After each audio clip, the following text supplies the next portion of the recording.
It's a fantastic honor to be able to kick off your tremendous event here. And I know this event has been held in other Canadian cities already. How many already? 5 already. This is the 5th, and it's a privilege to be able to kick off what will no doubt be the best. And this will be one of the best things about the best SPUR Festival, I have no doubt. I want to just lay down some of the ground rules this evening, and so you know what you're in for. Yes, it's a panel conversation. It's actually kind of a mega panel conversation. There's going to be 8 panelists, but that's okay because each panelist is going to present for 5 minutes with only one image. And what they're going to speak to is, Vancouver is the greenest city. Well, Vancouver will be the greenest city, as far as I'm concerned, when? Or they'll give some vision of their idea of when Vancouver will have hit the mark. I'll be ruthless and rigorous about holding them to their 5 minutes. And we're going to do it in 2 sets of 4. And when that's over, which will probably take about an hour, then we've got another hour for you to participate. And the reason we use the word charrette is a design studio where everybody brings their special expertise and they all work on one project with a desired outcome. And the desired outcome for this evening is a recipe, a list of ingredients for what would make Vancouver the greenest city. And you're all invited to contribute your ingredients.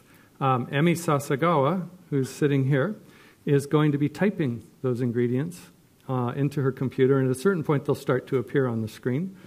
And they'll be collected, and then they will migrate onto the Tyee, and there'll be a story about all this next week.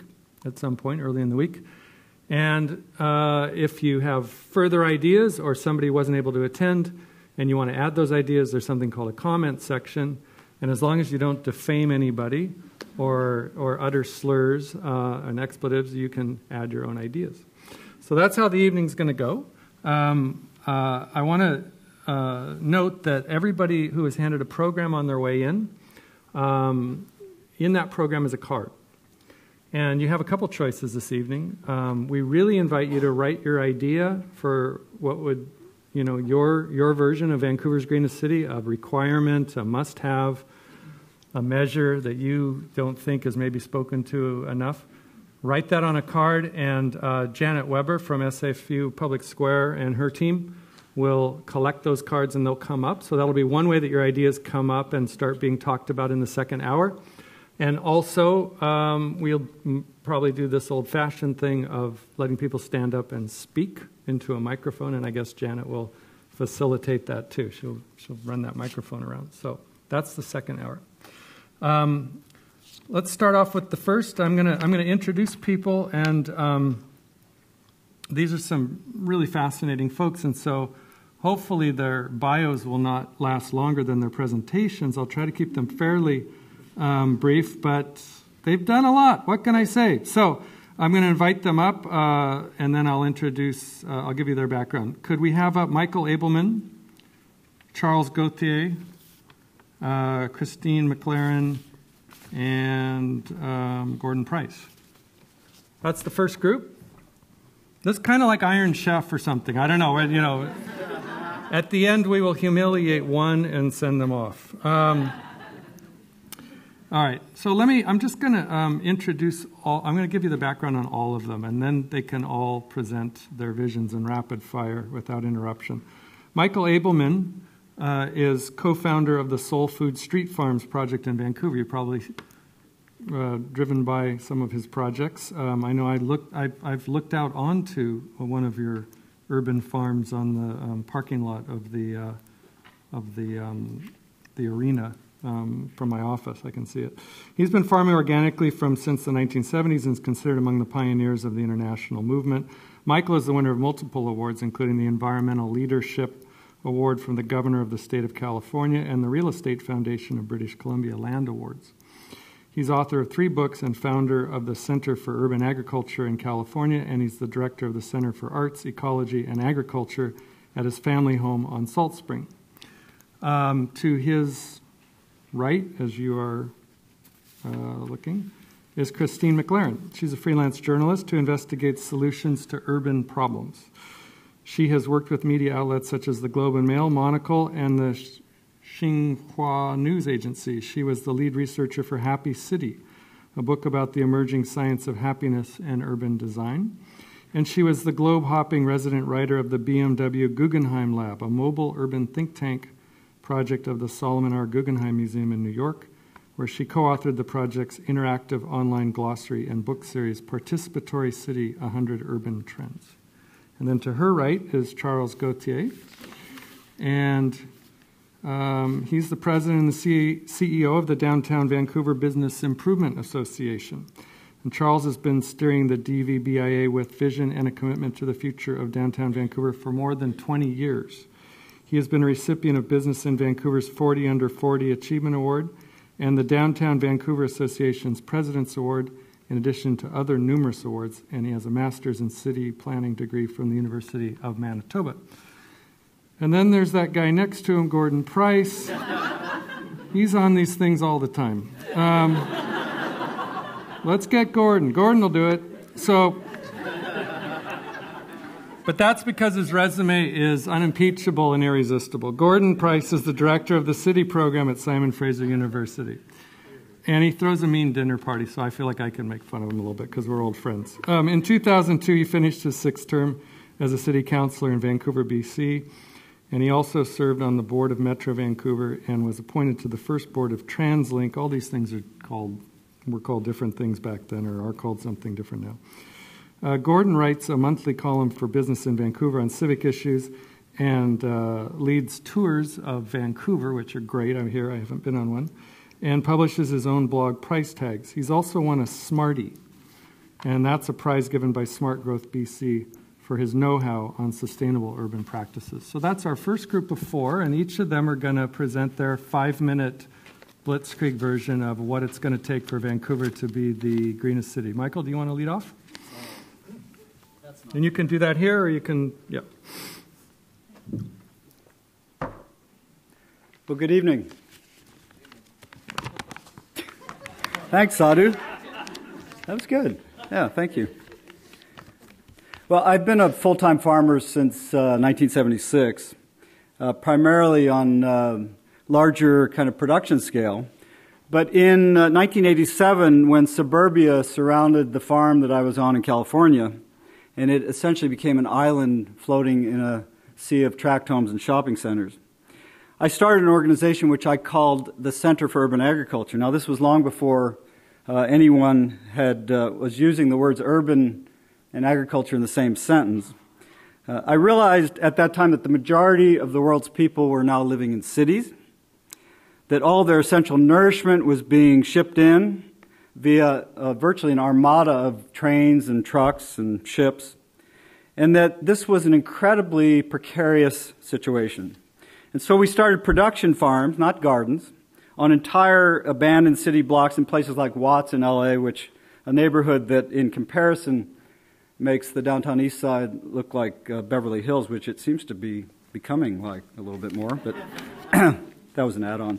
I realized early on that I could not think about ecological issues without considering the associated social issues. I cannot consider what makes a city green in regards to food and transportation, energy, waste, etc., without considering whether everyone has equal access to those services. Now, I'm very proud to be part of this amazing city and to see the great leadership that those in city government and others are providing in greening Vancouver. But I do not believe we can call ourselves green until everyone has a place to go home to at night, a healthy meal to eat every day, clean water to drink, and clean air to breathe. These things are not luxuries. They are the birthright of every individual. Now, I'm going to skip the, I was going to give you a little bit more meat to this about urban agriculture, but I'll say one thing about that. Now, I don't feel that we can feed our cities entirely from within our cities. I think this is a bit of a romantic view.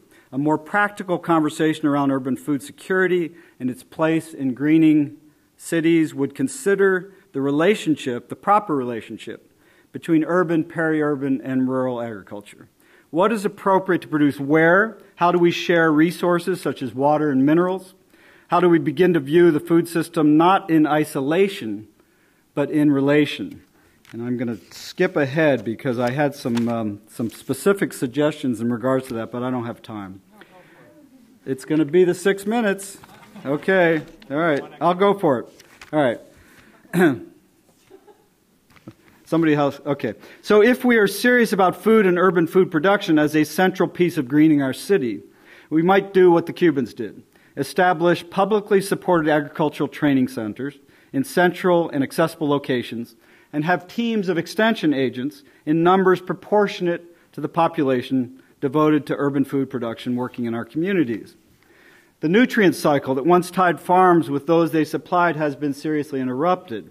We need a full cycle food system that allows for the return of organic waste via central regional composting facilities that can support the nutrient needs of both urban and urban fringe farms. And I know there are folks that are working on this, but an essential piece of our greenness is tied to both reducing what comes into our communities from elsewhere, but also reducing what leaves our communities, especially if it has nutritional or soil conditioning values for our local farms and gardens. We need to stand behind the work that is happening here in Vancouver to fund and construct a permanent covered year-round farmers' food market space in a dominant central location. And we need to recognize this type of physical space and farmers' markets in general as equal, if not more important, to our civic health as the public swimming pool, the sports field, schools, churches, and libraries. Every new permit for a housing development should be required to have an approved food production component on a scale relative to the number of people who will be living there. We should initiate a phase-out of all lawns effective immediately. But that's kind of a cliche. What we must provide are neighborhood training programs and technical support for home and building owners to replace those lawns with food production. Okay, that's important. Every neighborhood school, church, and sports facility could be required to restructure existing facilities to accommodate cooperative canning, freezing, and dehydrating services for their neighborhoods and communities during non-peak evening and weekend hours. Those wonderful stainless steel kitchens that are sitting idle for much of the day. And finally, every real estate transaction could have a small urban farmland preservation tax from which lands could be purchased specifically for the production of food. Okay? Now, in considering both what makes a city green and how we go about achieving that greenness, I'm reminded of my relationship with the sustainable agricultural movement over the last, almost 40 years. I have always said that sustainability in agriculture is not so much a goal we arrive at, but for there are no truly sustainable farms. Sustainability is more a series of questions we ask ourselves each day when we get out of bed. Questions that require us to consider everything we do on our farms, how our farms impact the land and community that surrounds them, the quality of our food, who has access to that food, how far it travels from the field to the plate, questions about the well-being of our staff, those whose hands cultivate and harvest our crops, about the water we use and how clean it is when it leaves our farms, about the millions of micro and macroorganisms that inhabit our soils, and on and on. And so when I think about Vancouver, I consider its greenness in the same way. I want to know that everyone can take part in the benefits of that, and I want to know that we are all willing to dig deeply to find the core of what green really is. Go beyond the obvious. Go beyond window dressing or just the appearance of green, and look deeply at the foundations of our city, ecologically, interpersonally, nutritionally, socially, spiritually, biologically. In the area I work in, I like to say that we do not really have a food crisis as much as we have a crisis of participation. 2% of the entire population growing the vital nourishment for the rest. This is where the real problems come from. And ultimately, and similarly, to make Vancouver green may require that everyone participate in the process. We may need to judge our greenness not as something that can be achieved by Vancouver in isolation, as if the city is floating in its own universe separate from the rest of the world, but Vancouver as a community inextricably connected to every other community that surrounds this. And as such, our city may only be as green as the broader world in which it exists. Thank you.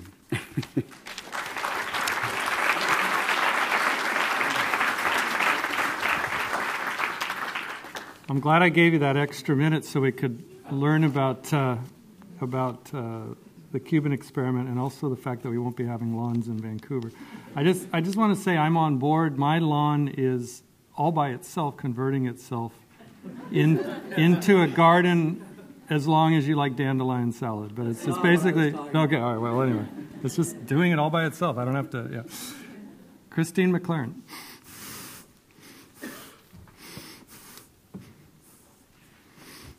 So I looked up at Michael's slide, and I knew that he was speaking, and I feared that this might happen, and realized that I had the exact same photo of his farm, which in the media industry that I work in is what we call a scoop. But I'm luckily not talking about that farm specifically, but rather using it as what we call in the media industry a lead. Vancouver would be my greenest city in 2020 if those who are going to make it green could afford to stay here.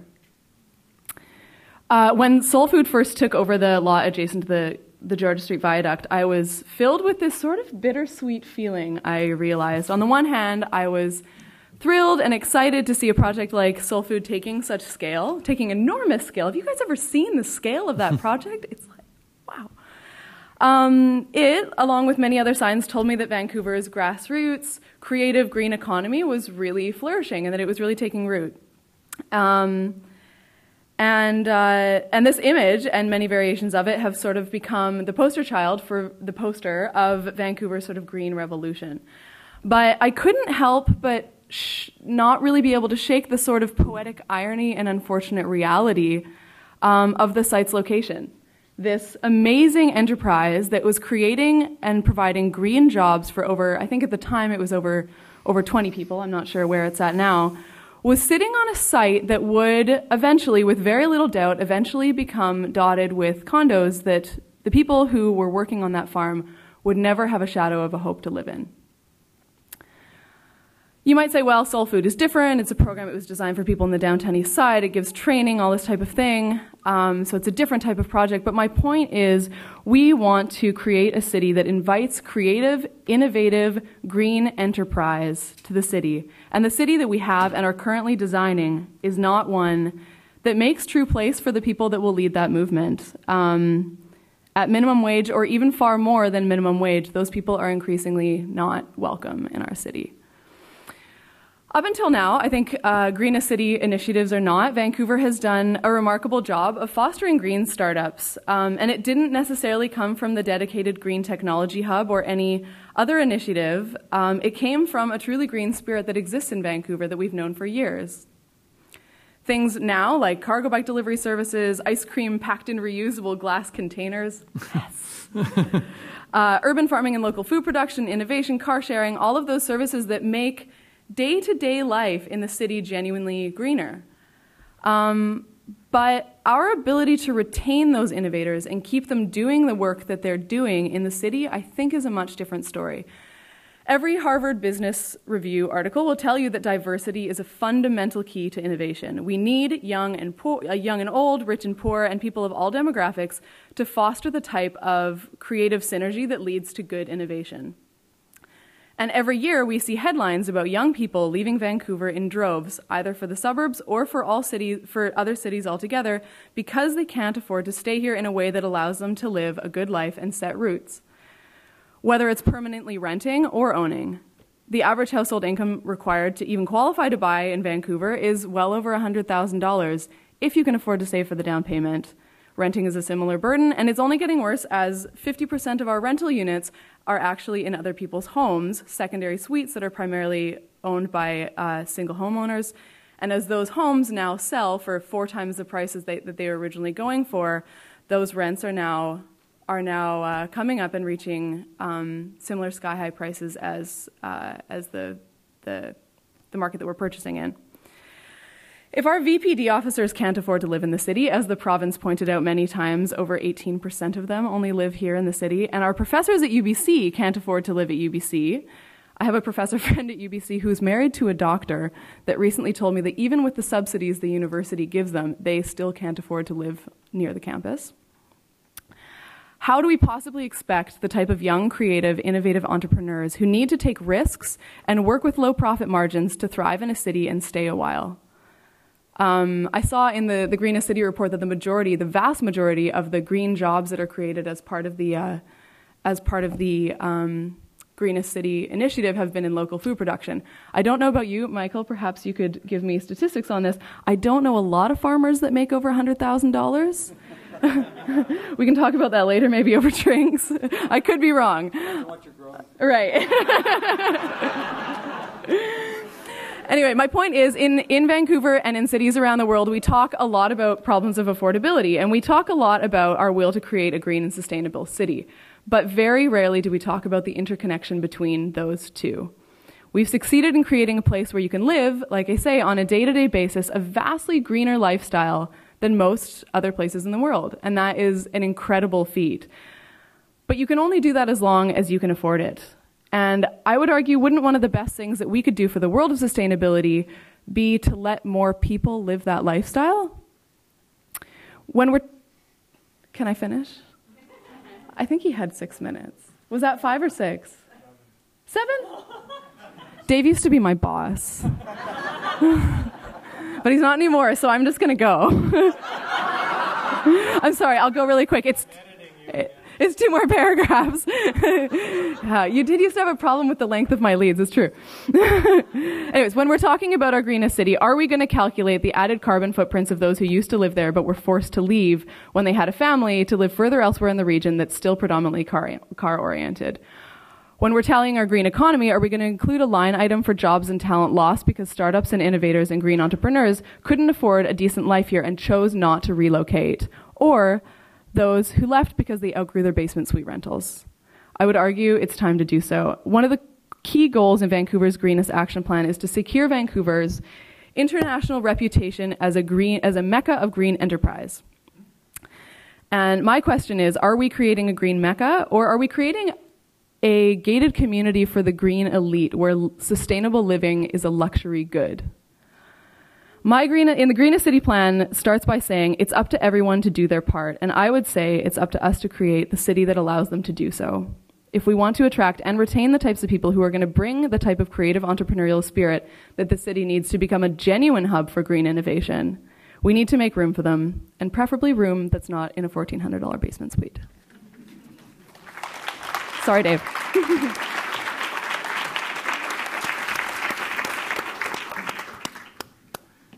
See, now Christine set a precedent, and now everybody's going to try to get away with this.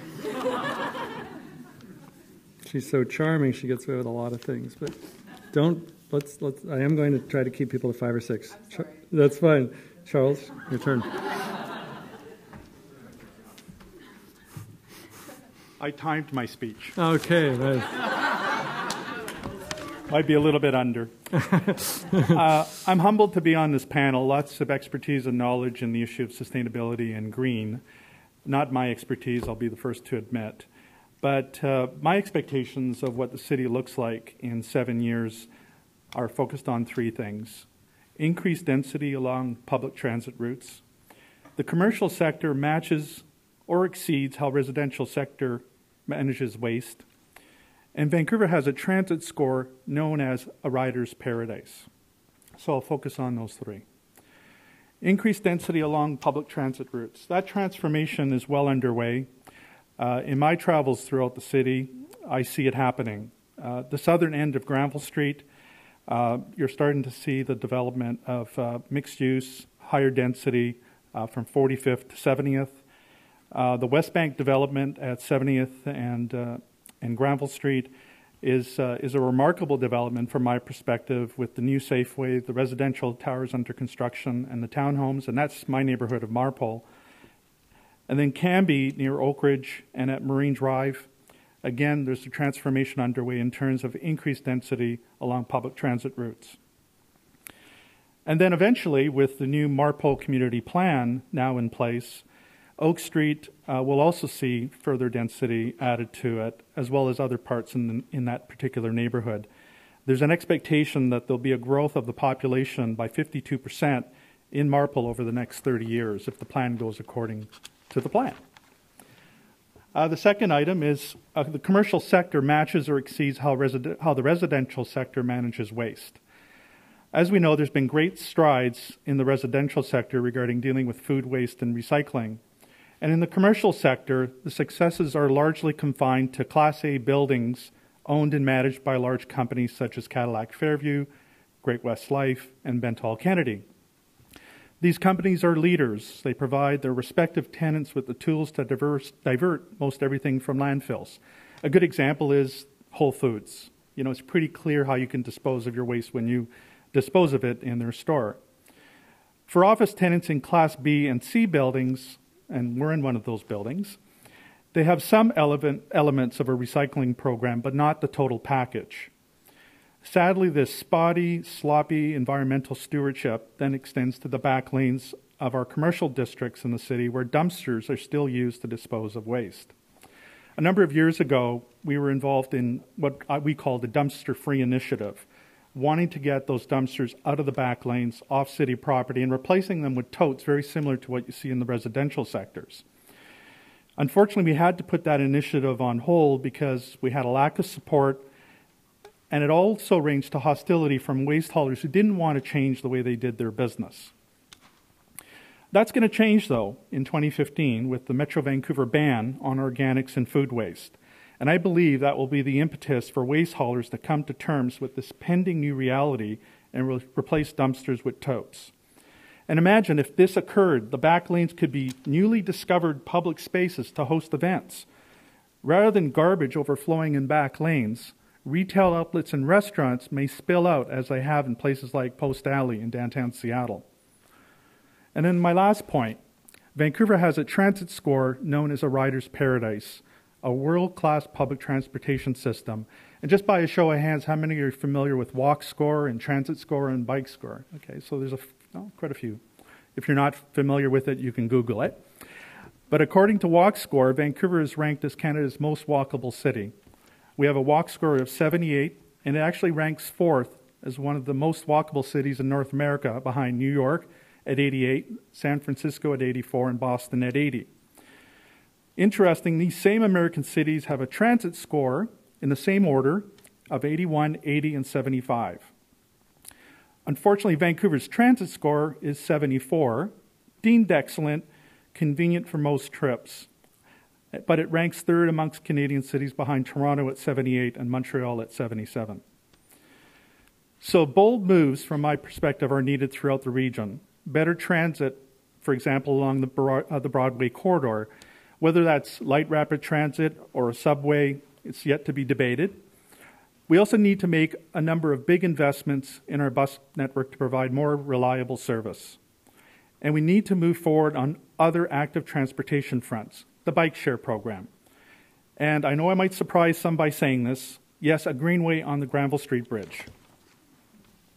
So in conclusion, I'm not certain that my vision will make us the greenest city in the world, but it can, at the very least, safeguard the quality of life we all enjoy and hopefully enhance it for future generations. Thank you.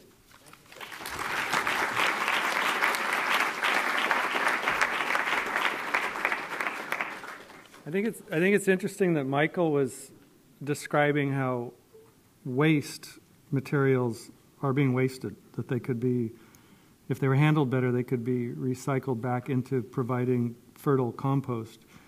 And it sounds like Charles is looking at some of the nuts and bolts of how waste is collected and sorted or not sorted and where it's put. So you two guys need to get together and figure that one out. So I'm creating an ad hoc committee to figure that out right there. Okay. Now, Gordon Price, I'm going to give you an extra 30 seconds to make fun of me because I teased you, and so feel free to use that.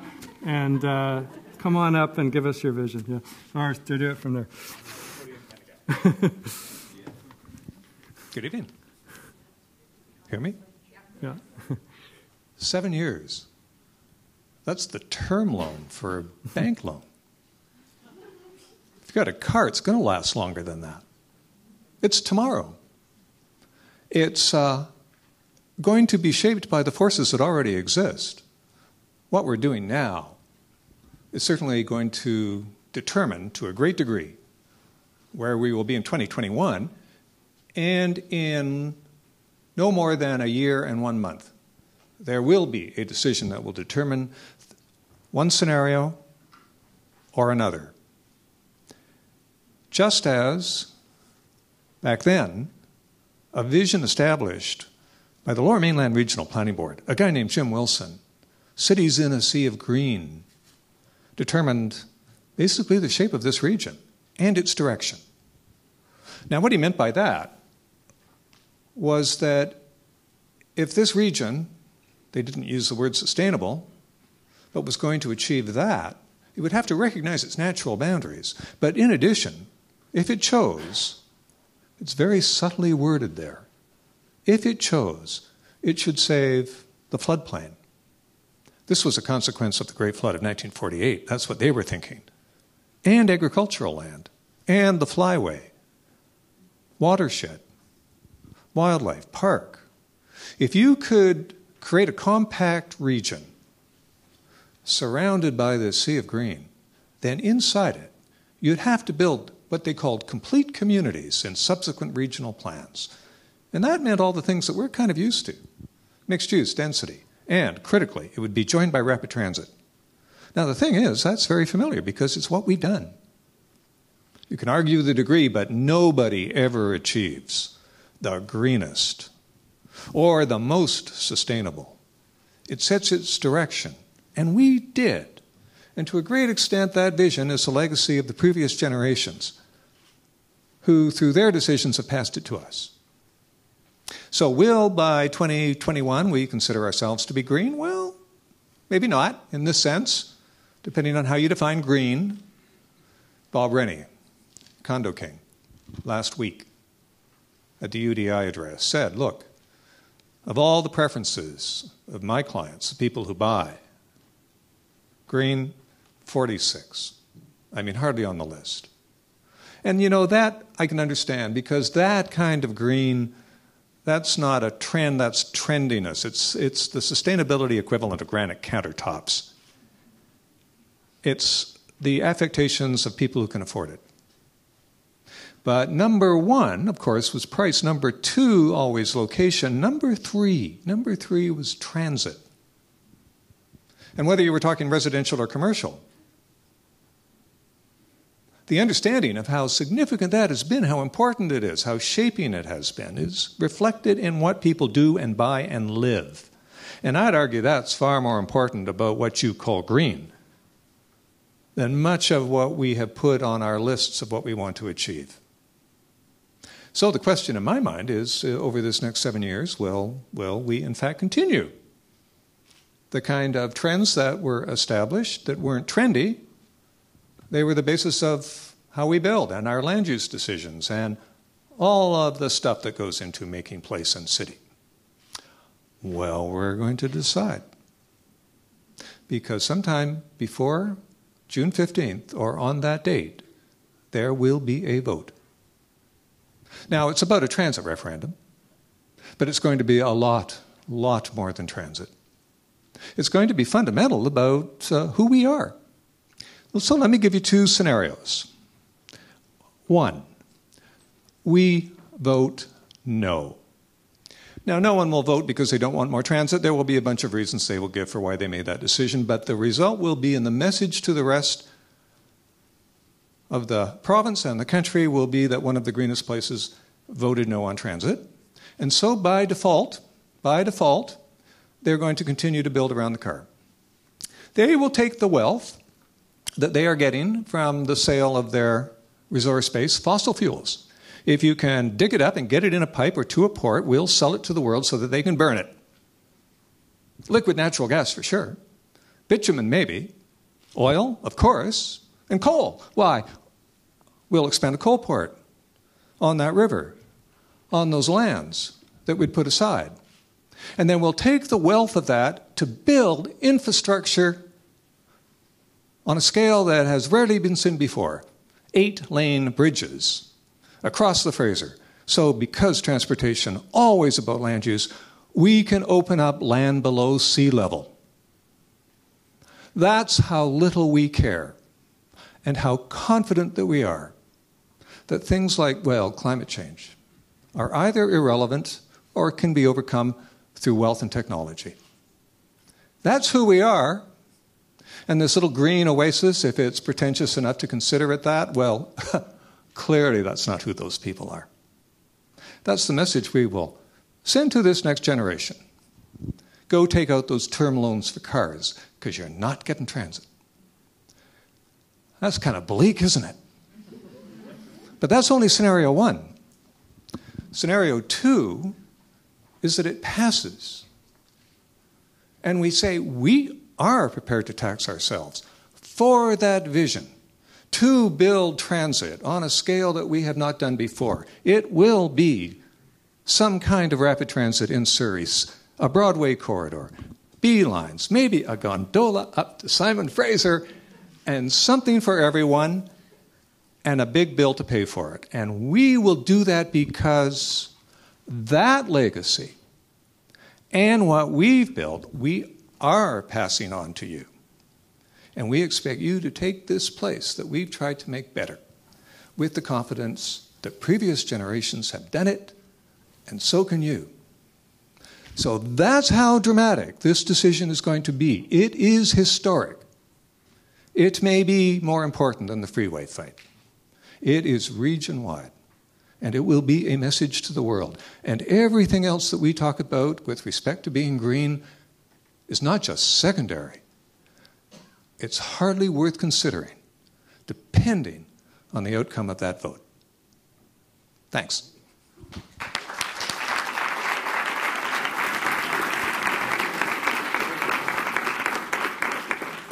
Gordon hit 5 minutes, but he'd only said scenario one, and I thought that'd be kind of sad if we just stopped him right there. I'm trying to, I said, that was very, very wisely planned to have scenario two at the end where we had to wait and hear that. No, I really, what I'm hearing here that's kind of interesting is that Christine is pointing out very aptly that we need young, creative people to basically be the innovators and bring the fresh ideas to the city and create some green solutions, so that we're not just passive consumers of green solutions, right? We don't want to just have a bunch of very expensive LED built buildings but not know how they got built. That'd be like owning a Maserati and not understanding how to fix the engine. But I find also that we have this problem that land is already worth $1 million a lot in some parts of Vancouver, and it's very hard to make that cheaper. And so as I've looked at this issue over years at the Tyee, what comes up over and over again is, where's our Brooklyn? Where's our place where younger people with less income who want to be connected to the hive of creative activity that Vancouver naturally is, and so is Burnaby, but there's a couple sort of centers for this who want to be connected to that. Where can they live where they're only a half hour away, where they can work on their laptop or whatever on the train, right? We don't have that we have that technically because SkyTrain will get you places, but there's this essence that I think Christine would really resonate to because she's traveled all over the world and looked at what makes cities livable, where creatives want to live, and they may not want to live in some of the places that are a half hour away where land or apartments are a little cheaper. So I wondered, Christine, if you wanted to speak to a few of those traits about where you want to live as somebody who wants to be part of the creative solution as a young person. Is this on? Oh, yeah. It's interesting. When I was prepping for this presentation, I was debating what my image was going to be because I had choice of one image, and one of the images I was considering was a split image, one of a Vancouver neighborhood and one of a Mumbai slum. Not necessarily because I would recommend living in a Mumbai slum, but one of the things, I was living there for a while I was working on this crazy Guggenheim project, and spent a lot of time with people in slums in Mumbai, which I think has to be the world's most entrepreneurial and innovative urban poor, and found what I found was really interesting, that the built form, because the communities were building them themselves, was so specifically tailored to the type of lifestyle and the type of economy that they were that they were producing, and I found that there was a lot to be learned from that. That we tend to disassociate sort of built form from other things, and this sort of proved the opposite, because a lot of the time what was happening especially around the 1980s in Mumbai, as these slums were being cleared, and actually, I mean, it's still happening now, it's happening even more now, but it started in the 80s. The slums were being cleared, and they were building big block towers. This happens all over the world, and they were relocating people, and they were saying, well, isn't this nice? We've cleared your awful slum, we've built you a tower, now you have a 250 square foot apartment you used to live in one that was just 10 by 10, or something like that. I should do the math a little more. I'm a words person, not a numbers person, but and it's clean and it's orderly, and it is entirely unsuited to the way that you live. And what ended up happening with a lot of these tower complexes is they just got abandoned and basically turned into sort of vertical slums, because nobody could reach the jobs that they had. That, previously they'd been in this very connected community where they could walk everywhere they needed to go. Their industries were based on being able to live above their work and having the guy who created the part for this machine live across there, and it was this very interconnected thing. Where was I going with that? So I think what I'm hearing is you're hoping there's a more organic, there's a way to build somewhere in the Lower Mainland that allows the flexibility for people to live cheap, as opposed to maybe meeting all these super standards. So, for example, I live on Main Street, and I see some really kind of probably low-quality buildings being torn down all the time, but they house these beautiful little niche enterprises.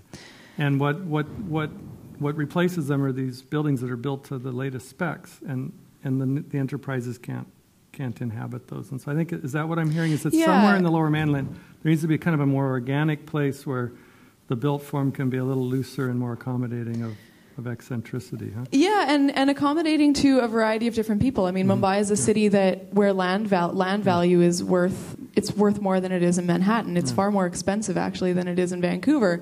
But this is actually a genuine place for people the poorest of the poor to be innovating and being entrepreneurs, and a genuine stepping stone out of poverty and into the entrepreneurial class. We need to create space for that. I remember at an event sort of like this, some architects were putting up a slide, and they were showing their vision of what was needed, and one of them put an old saddle.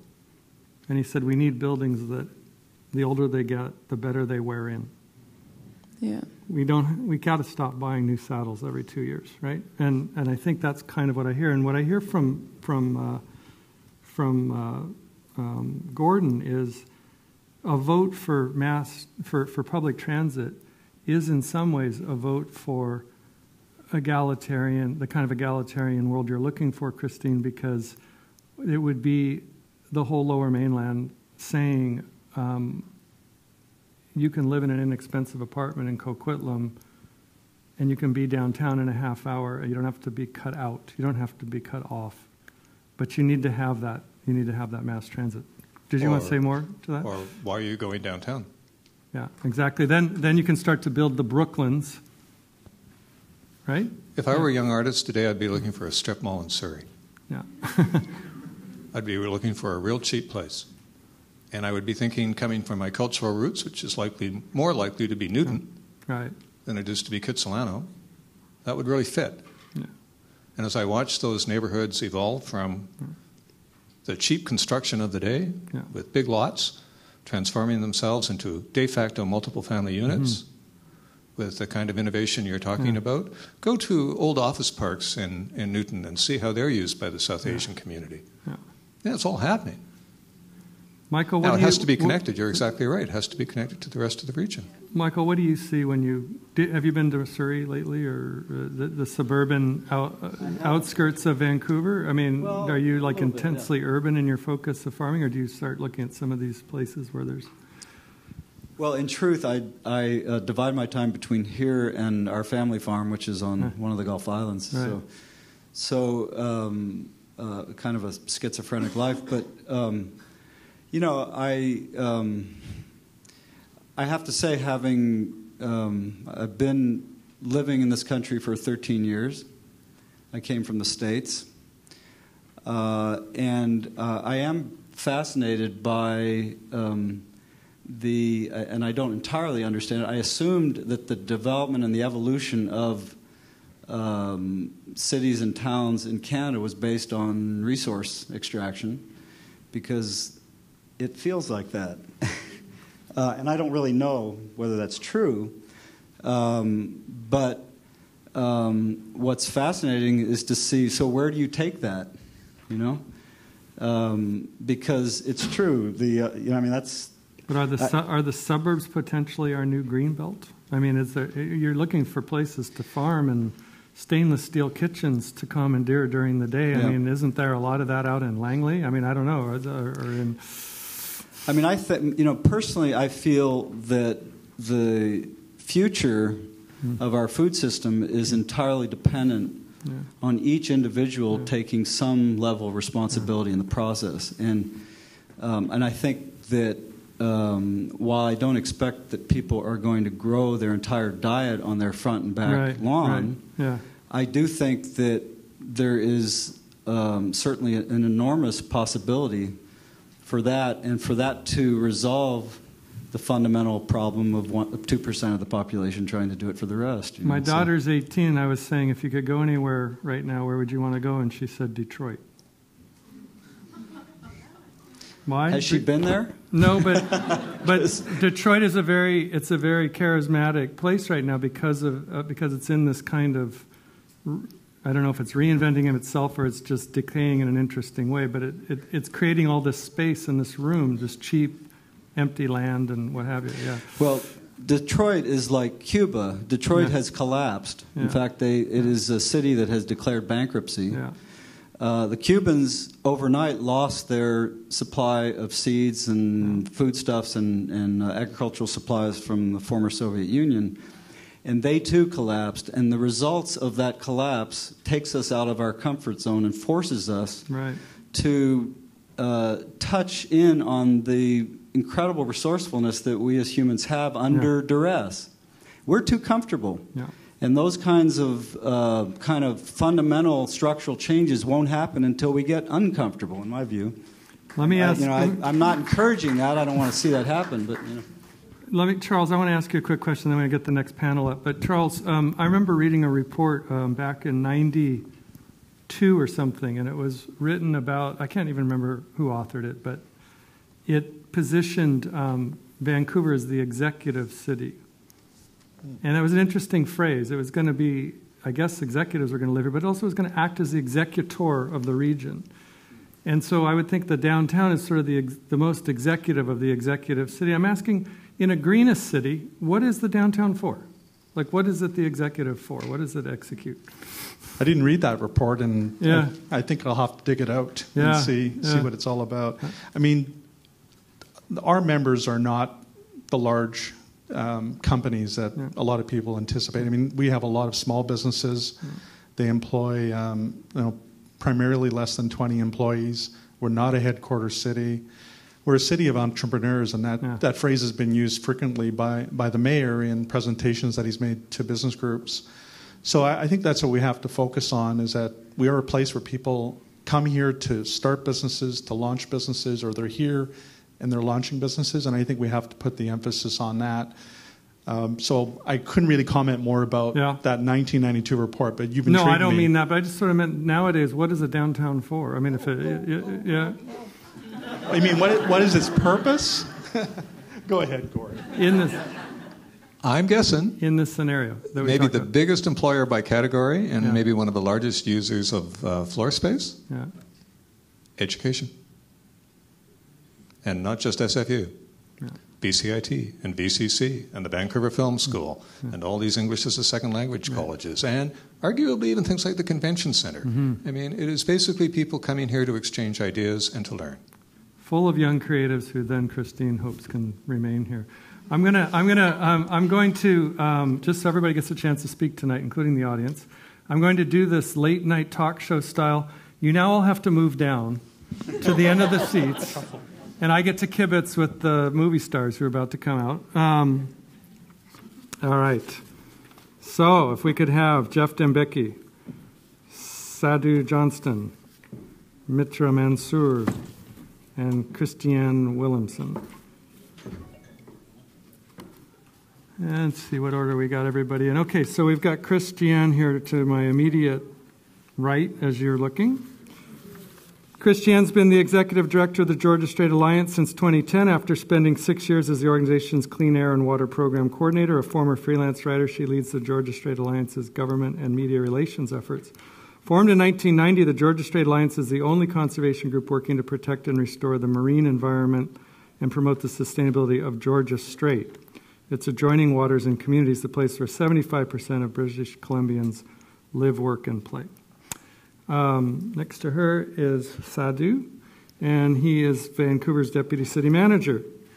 He's in charge of making this the greenest city, so that's a big fat file you've got sitting on your desk, sir. He has extensive experience as a city administrator and leader, and for 6 years he was the deputy chief of staff to Chicago Mayor Richard Daley and served as the chief environmental officer for the mayor's office, the first position of its kind in a U.S. city government, where he pioneered environmental programs, strategies, and regulations for the city of Chicago. So we were lucky to snag Sadhu. Next to him is Geoff Dembicki. I know that guy. He works at the Tyee. Geoff and I were sitting around trying to figure out what would be his next big project, and we agreed the only real question right now is whether his generation is screwed. So that's the name of his series. His series is called Are We Screwed? If you want to read that on the Tyee, you can find, I think it was the cover story yesterday was his latest.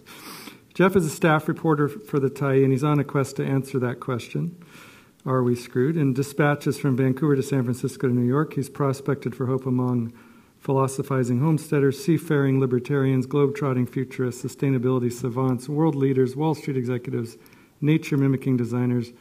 Well, let's just say the list is long. As an Asia-Pacific Foundation of Canada Media Fellow, Geoff has also reported from Beijing on China's Green Revolution. His work appears in Salon, Vice, The Walrus, The Toronto Star, and The Alternate, as well as the Tyee. And last, but certainly absolutely not least, we have Mitra Mansour. She's a Vancouver-based interdisciplinary designer, researcher, facilitator, and project coordinator with a background in art, communication, architecture, and urban design. She is the founder of Creative Room, a design studio and lab for cooperative creative studio business.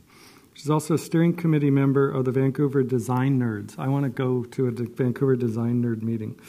She's a member of the City of Vancouver Public Art Committee, as well as an active volunteer with Architecture for Humanity, Women in Architecture, and Laboratory of Housing Alternatives. Mitra's practice is about creating better design through community engagement, and her current work includes Mobile Town Hall, designed to foster more meaningful dialogue between community members in City Hall. So shall we start with Christianne?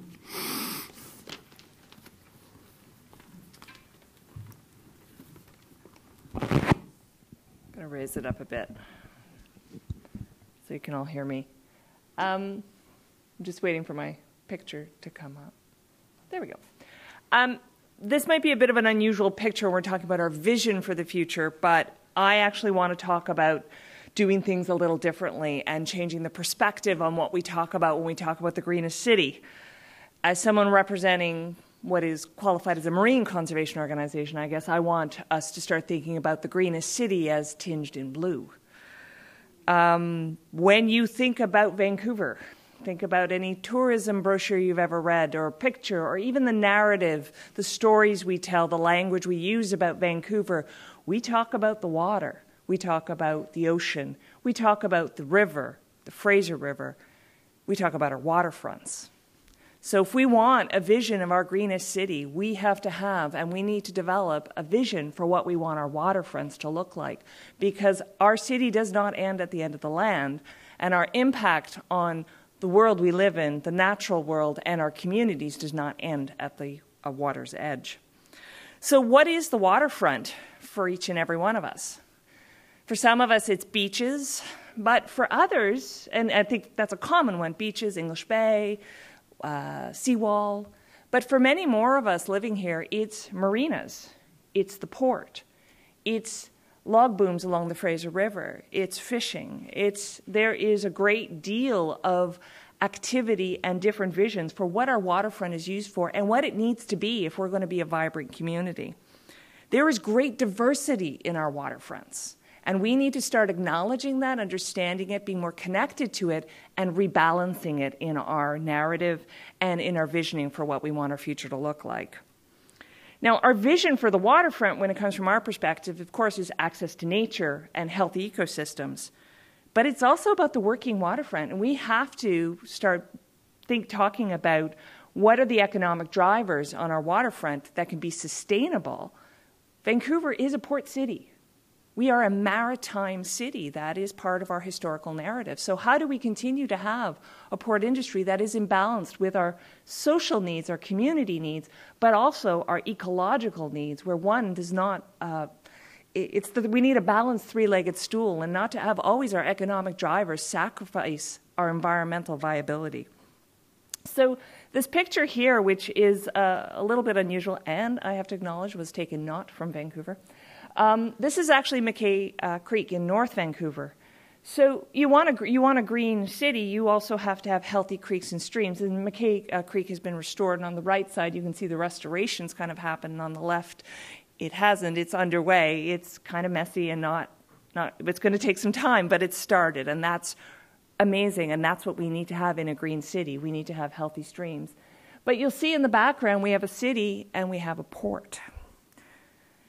The big question about our maritime industries, though, is does our maritime industries, do they have to be always the same way? Like, if we have ships, do they have to be burning bunker fuel?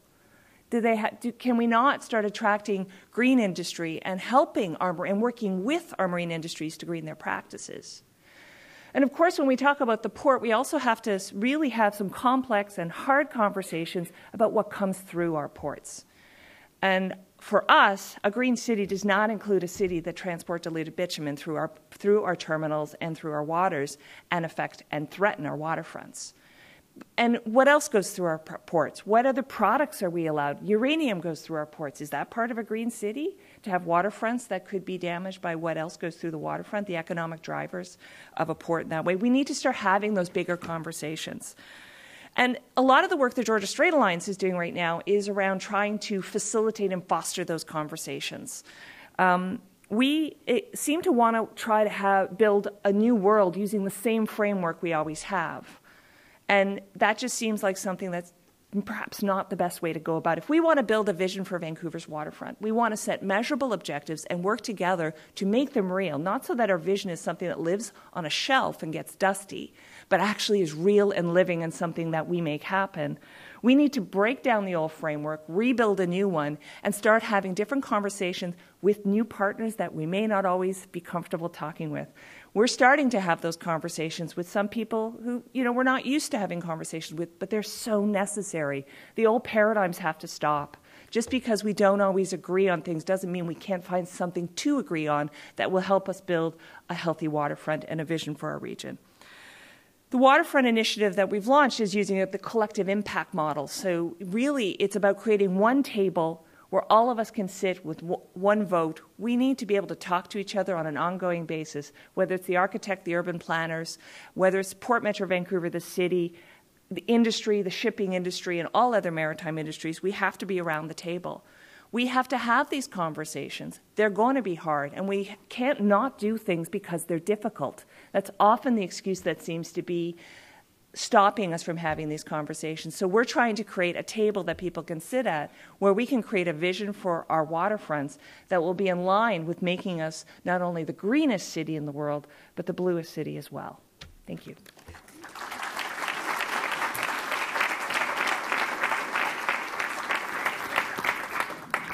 The Georgia Strait Alliance co-authored a really interesting report on bitumen moving through the harbor. You released it, what, it was about a year ago, I think? Yeah. And it dovetailed with some research we were doing at the Tyee, and one of the couple startling facts were unearthed by our reporter, Mitch Anderson. One is that the tides under the Second Narrow Bridge are some of the most extreme, fast-changing tides in this part of the world. It looks very benign and placid, but actually maneuvering through that little part of the harbor is not an easy thing. The new tankers that would be servicing the expanded pipeline will be much larger. And the final thing he dug out, which was also, I think, reflected in your report, is that if there was a bitumen spill from one of these tankers, it's not like a normal oil spill because it's diluted. It's diluted with something called dilbit, which is basically the nastiest turpentine ever. It's got things like benzene in it. And that stuff goes up because it creates a toxic cloud while the dilbit itself the bitumen itself separates out and sinks. If you want to see when something like that happens, read about the Kalamazoo River spill in Michigan, where they had to evacuate about a 20, I think it was about a 20, was it 2 or 20 miles. It was a very large, very large swath of populace there in kind of a rural suburban area. And so what it means is just get out a map of Vancouver, notice there are only 3 roads coming in and out, and imagine a cloud of toxic gas starting to seep out of a tanker. I'm not trying to spin, scare fantasies for the sake of it, but I'm saying this is the kind of conversation that needs to be had among all levels of government, because I think, as Sadhu's about to acknowledge, the city can only do so much on that file, right? It can't necessarily control tanker flow back and forth. But anyway, let's hear from Sadhu. Let's hear your vision for Vancouver City Hall's vision of the greenest city.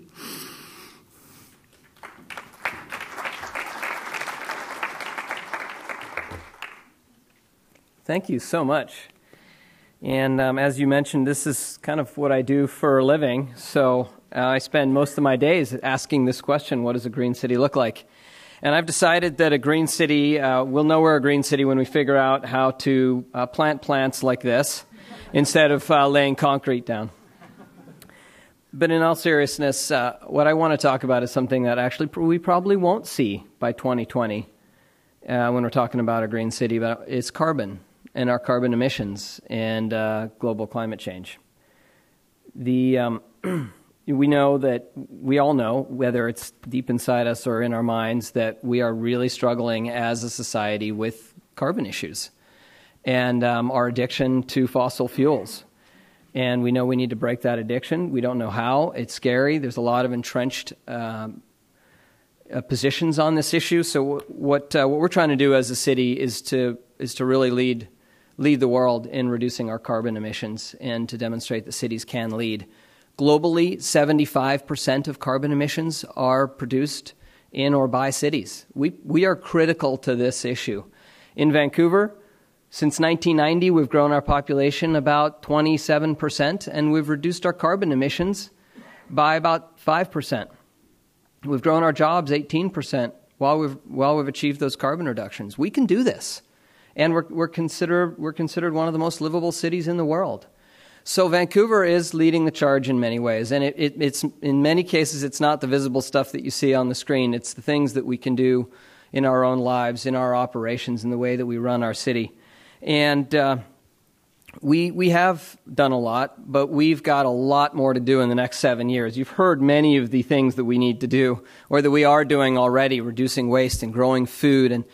And I couldn't agree more with Christine about the affordability challenge. I think what you talked about is one of the greatest challenges that we face as a city, and I think it's imperative that we address affordability. I guess one of the areas that I want to build off of what you said, Christine, is by doing the things we're talking about, we make our city more affordable. By enabling growing food here, we're creating jobs for people. We're also providing good, healthy produce for them, and it's the same for reducing our carbon emissions. Our goal by 2020 is to reduce our existing carbon emissions from 2007 levels to 2020 by 33%. 55% of those emissions in Vancouver come from our buildings. It's all of this. It's keeping this room comfortably, keeping the temperature comfortable, keeping the humidity at the right level, keeping the lights on and the AV system on. It's all of those systems. 55% of our emissions come from our buildings. And so we need to deal with that. But you think about the hundreds of millions of dollars a year that we spend on that energy and where it's coming from, what it's about, the fracking that's going on to bring the natural gas to us and whatnot. So our goal is to reduce by 20% the energy used in existing buildings by 2020. And I believe we can create thousands of jobs in the process. And Embers is a great example. They've got a green renovation company as a social enterprise helping to make our homes and buildings more energy efficient. So I think that's one key piece of this. The other is, so in addition to renovating the existing buildings, we need to think about where is that energy coming from. We cannot rely on that energy coming from thousands of miles or hundreds of miles even. We need to think about how can we produce that energy locally. We're trying to do it in our own operations as a city, but in the developments that we help to support. And district energy, I think, is one way that we're doing that. If you live in Southeast Falls Creek or in the Olympic Village, your greenhouse gas profile for your home is about 70% lower because we take waste heat from the sewage running down from downtown, Charles, the sewer coming from your area. We take the heat out of that. And we heat our homes with it. 70% lower greenhouse gas emissions. So by 2020, we want to convert central heat to low carbon, and we want to convert children's and women's, two of the highest greenhouse gas emitters in our city. So that's critical, is thinking about how are we heating our homes and how are we creating jobs in the process. So the second is transportation. How many people drove here tonight? Okay, it's okay. You can hold your hands up. We can get around in different ways. We don't all have to have a car. We don't all have to rely on a car. Christine, if we are able to help people get rid of their cars, we save them $6,000 a year. So they're happier. They can pay maybe a little bit more for rent, or they can buy some good local food. So getting people out of their cars, the UBC line is absolutely critical, as are some of the other things that we've talked about tonight. So transportation's critical, and it's about building these complete communities that we've been talking about. So, through this time that I've spent on this greening cities in Cleveland, I've spent some time in Detroit, in Chicago, and here, I'm still not sure I know what a green city is. But I'll tell you one thing. I know what it isn't. And we will not be a green city if we have 40 tankers a month running diluted bitumen through here. So the topic we just talked about, we all need to come together on some of these issues, and I think that's an absolutely critical one. So we're going to struggle. We're trying to figure out what is a green city and how can we all do it. But I tell you one thing, I know what it isn't. And that's one thing we all need to address together. The city's committed. We don't control it, but we're committed to addressing it. And so I hope we can all come together to address that issue among the many others that we're working on. Thank you so much.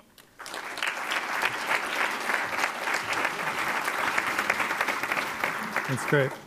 I should say now, everybody who has cards, if you want to pass them down the aisle to the outer chair, if you've written by now your observation or a question for the panel or whatever, send it down the aisle to the outer chair. And thank you, outer chair people, for volunteering to guard with your life these precious thoughts. And then they will be gathered by Janet and her team.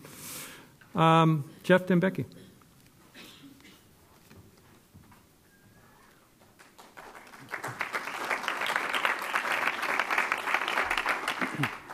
So this one goes about 5:45. I practiced a couple of times, and it will just not go lower than that. So we've been living with the Greenest City Action Plan for a few years now, and I have to say I'm a big supporter of it. I think cities have a super important role to play in solving our big ecological challenges. But I was quite surprised to see some recent polling data which showed that in Vancouver, the environment ranks right near the bottom of municipal concerns. Just 3% of respondents to one survey said it was the most important.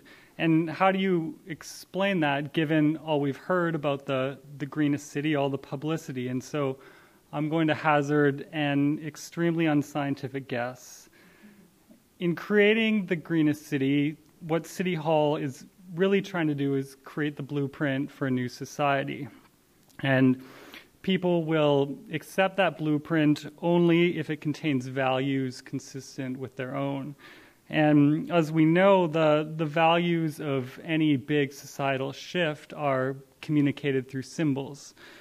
So what are the most potent symbols of Vancouver's green shift? Well, we've got state-of-the-art green condos, we have bike lanes, urban gardens, we have City Hall's fight against tankers. And these are all very worthy things. They're all important issues, but let's conduct a little thought experiment here. So imagine how a person with little awareness or interest in any of these things might interpret those symbols. Condos to that person might represent the wealth that they lack, bike lanes, leisure time they don't have, farming, a hobby that doesn't interest them, and City Hall's fight, just more left-wing politics. So is the greenest city just for wealthy left-wing people with lots of free time? I'm not saying that's the intent of the plan or even the effect, but it's one possible interpretation and one we shouldn't ignore. And so why do I have these solar panels and palm trees that clearly don't belong to Vancouver on the screen? 2 years before Vancouver embarked on its Greenest City plan, Hawaii released its own sustainability plan. Over 10,000 Hawaiians were consulted, and they were asked to explicitly define the values of the Hawaii they wanted to see in the year 2050. And so that produced a plan with 9 priority items. And number 1 was improve affordable housing. Next came strengthening public education, reducing fossil fuels, reducing waste, developing a more resilient economy, creating a sustainability ethic, increasing local food, improving long-term care for the elderly, and preserving Indigenous values. So Hawaii is a society with some real challenges. The schools don't have enough funding. There's an incredibly high cost of living. At the time this plan was released, Hawaii got 90% of its energy from burning imported oil. But what was really unique about this 2050 plan is how holistic its outlook was. It was a blueprint which recognized that all of these social, environmental, and cultural challenges really belong to the same system, and they had to be addressed all at the same time. So I'm in no position to measure the success of that plan, but I can say that in 6 years, Hawaii went from having approximately 0% clean energy to about 20%. And one of the most potent symbols for regular Hawaiians of this shift is the rooftop solar panel that you see right there. Honolulu now has the highest per capita rooftop solar in all of the US and probably North America. So what is this symbol? It saves people money, it's practical, anyone can install it, it's anti-elitist, it gives people freedom from utilities and big business, independence off foreign oil, and for all these reasons and many more, rooftop solar is incredibly popular. 94% of Hawaiians support it. Republicans, Democrats, and Libertarians also support rooftop solar, which is quite remarkable when you consider how dysfunctional the climate debate in the U.S. is today.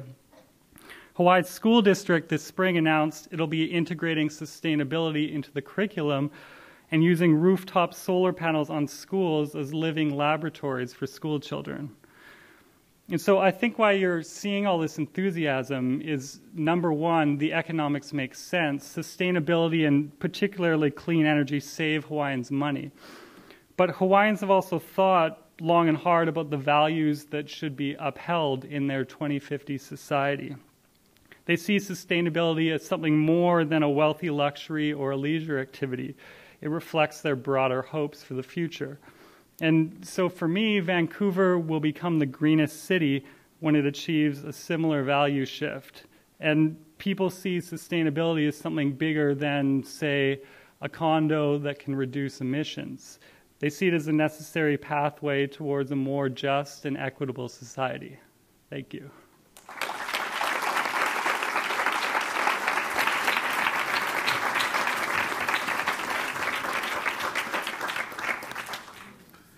Geoff, you looked at the clean energy industry here in Canada. As a matter of fact, you took a look at how was sort of a double-edged sword trying to sell into China because there's a huge market there, but there's also some risk of losing proprietary knowledge.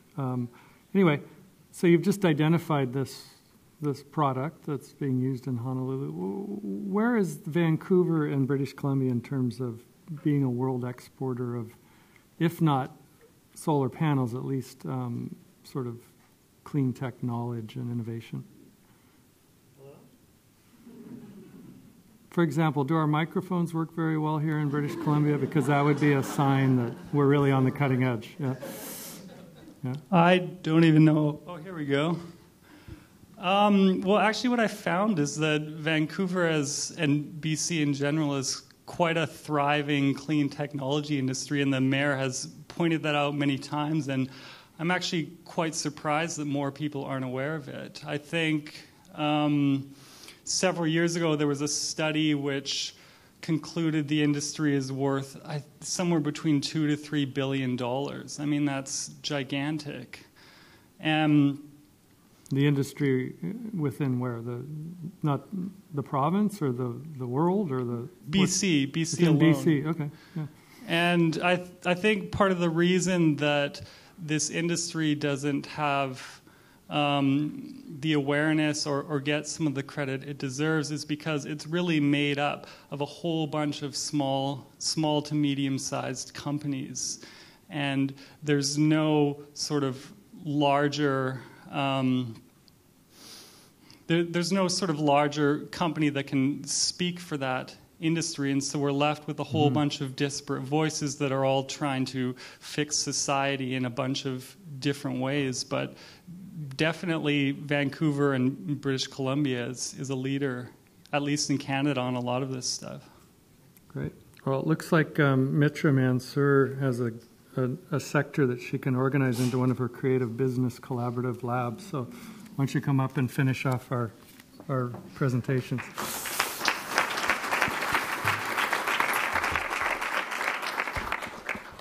Most shorty over here, so I gotta adjust these. Just wanted to say thanks for everyone for inviting me to be part of such a distinguished panel. And basically all my ideas have been said, so there's no need for me to speak. No, seriously though, my vision for Vancouver to be the greenest city is not really just my vision telling you or other people what it is. I'm going to quote Herbert Girardet, as he's better with words than I am, as to what I envision Vancouver to be. Vancouver will be my greenest city when it is a place organized so as to enable all its citizens to meet their own needs to enhance their well-being without damaging the natural world or endangering the living conditions of other people, now or in the future. Now, that's from Girardet's Creating Sustainable Cities. And let me just focus on his emphasis on well-being. And well-being is not just about putting a bunch of green dots on your aerial plan or your master plan of the greenest city, or taking a lot and turning it green in your CAD drawing. It's really about going to the fabric of the city and going back to the people and having a shift in consciousness, a collective consciousness. Because really, cities are about people, and cities don't have boundaries. I don't know if you can see in the background, that's the border between Mexico and the United States, a photograph taken by the border police down there. And my whole vision of cities in general is that they are permaculture. They're part of this larger ecosystem. That's a lot of lip service in Vancouver. I feel like we give a lot of lip service as far as what the greenest initiatives should be, but we don't back them up, and people don't speak up. I'll tell you a little story about the Olympics in 2010 in Vancouver. I used to live up on Mount Pleasant at Yukon and 12th, right across from City Hall, actually. And there were always a group of people that were coming and going. Obviously, there was the Olympic Village, parties happening, and a couple of us neighbors, we actually lived in old Mayor Baxter's mansion, which had been subdivided into multiple dwellings, a big mansion, subsequently after following the war, and then in the 80s went through renovation, but it hadn't been renovated since the 80s. Anyway, neighbors and I were sitting on our front porch having a beer, and these kids rolled up in a car, about 5 of them at least. They were carpooling and not drinking and driving, let's hope.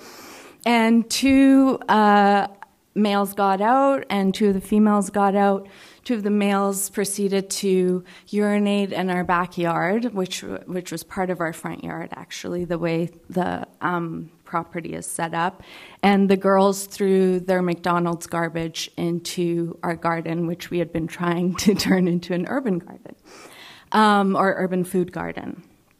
So I said that this is actually the root of all the problems in the world. It's a microcosm of what is happening globally, is that we think of ourselves and we never think about what happens or what the consequences of our actions have. It's not brain neuroscience, like we are all interconnected in one way or another. If you look at images of the universe where you see nebulas, and then you look at microscopic images of cells, they have the same structure. You have Fibonacci models and the golden section and all this stuff, and I can go into mathematical theory, but it needs to be a awakened consciousness and the people, and going back to the people. So what I try to do is, in my work, where I was working as at an architecture firm, and I was really dissatisfied with just telling people how to live. And often, if you look at architectural magazines, you see them photographed without people in them, or pictures of cities, even you see people doing things, but they seem photoshopped in there. I want to get back to what the people want and bringing the people back, or bringing the power back to the people. And also through a collective voice where we aren't so concerned with Jay-Z and Beyonce's sister fighting, where at the same time there was a massive collapse in the Arctic ice sheet, and yet my social media feed is bombarded with this occurrence with Jay-Z and Solange, or whatever her name is. Okay, so how do we do this? Let's think about 1 minute. All right, I have 1 minute. Some suggestions is that, yeah, we are doing really well and we are on the right track, but we also need to go back to the people and bringing in the ideas of human-centered design. And human-centered design doesn't have to apply to the built environment. It's about building relationships within society. It's about being human-centered, empathy and understanding of needs and motivations of the people. It's about a collaborative process. It's optimistic and experimental, so it's a iterative process where you experiment and you try it out, and if it doesn't work, you learn from your failings and you try a new system. So it's always building upon your process. I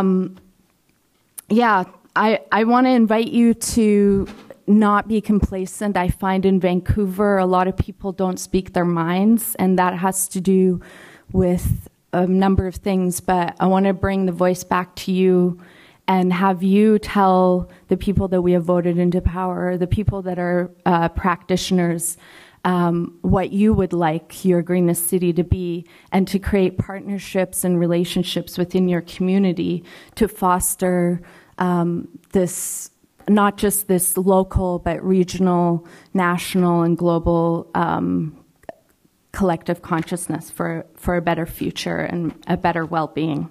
Thank you.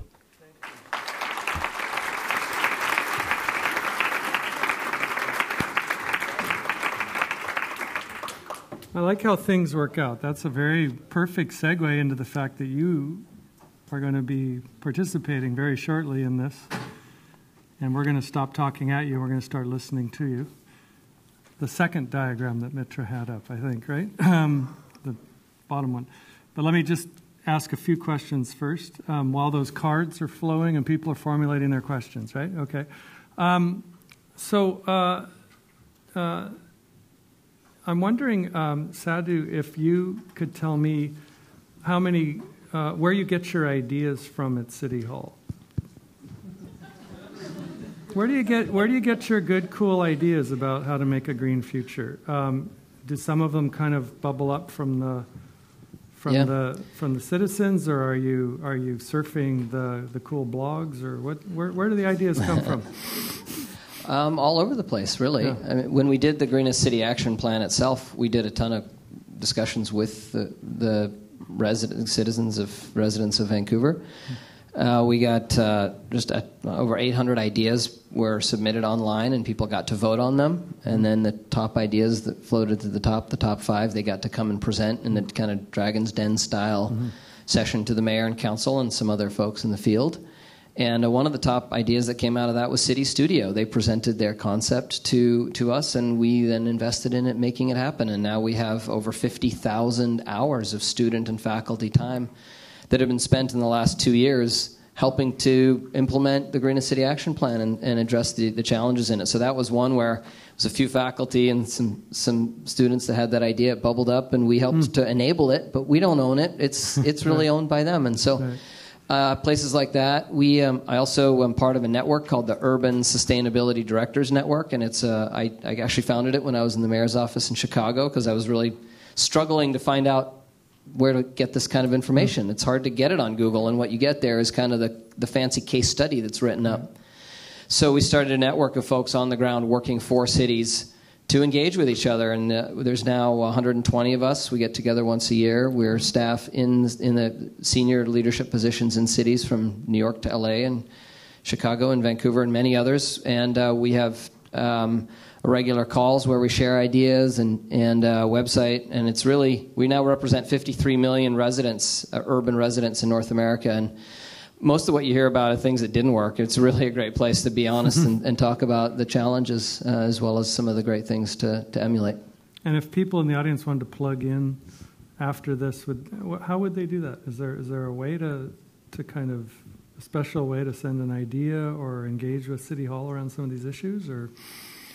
Well, it depends. Besides picketing outside, I mean, there's that. There's always picketing. That definitely has an impact in certain cases. Well, we get ideas all places. I mean, a lot of people just write to mayor and council an email, and then that email gets to me or gets to the right people. I get ideas from 311.